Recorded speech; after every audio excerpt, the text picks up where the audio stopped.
Well, welcome back to WeBuyFishingTackle.com.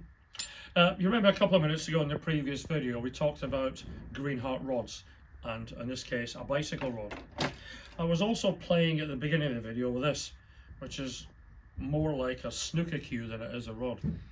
This is the rest of this thing. This is a heavy duty boat rod.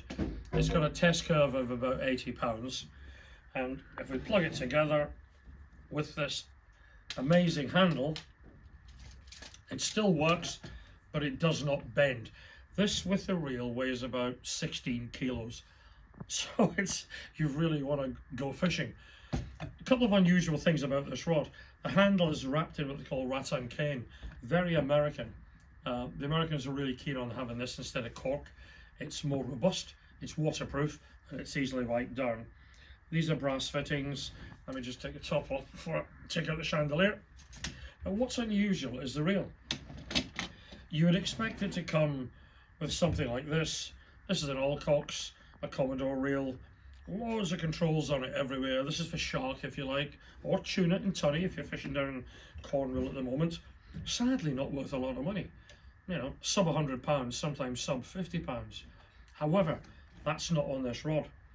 I bought the rod with the reel. Now, look at this. So you would think, wow, that's a Hardy, or it's a Farlow, or it's whatever else. No, it's not. This started off life as a rally bicycle.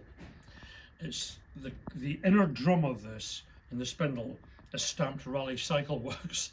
So in the Midlands, probably in the night shift, somebody's decided, I know what I'm going to do. I'm going to go shark fishing. I don't have a reel. I've got a monster rod. So I'll make a reel out of a bicycle hub. And that's exactly what it is. It's a fascinating thing. It works after a fashion. It's got a brake on here, which actually stops it. It's that's what you call a rear drag adjuster. That's a serious drag adjusting knob.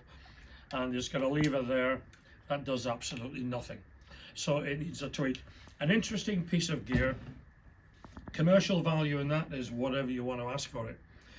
Because it's homemade, because it's interesting, it's worth something. Because it's not a Hardy, an Alcox or a Farlow's, and there's lots of them, and there's a guide price, it's not worth here. So if a Hardy's worth that, this is worth that. It might be worth, let's say £100, maybe 150 with the rod. But what an interesting piece of kit for you to put on a very strong shelf or hang on some giant hooks or something. And it's these interesting things that we like to see, because when I do my talk around the country, it's called The History of Fishing Tackle, Hook, Line and Stinker. That could be one of the stinkers, where we talk about the development of tackle and how people sometimes go off skew a little bit and then have to be dragged back into the mainstream.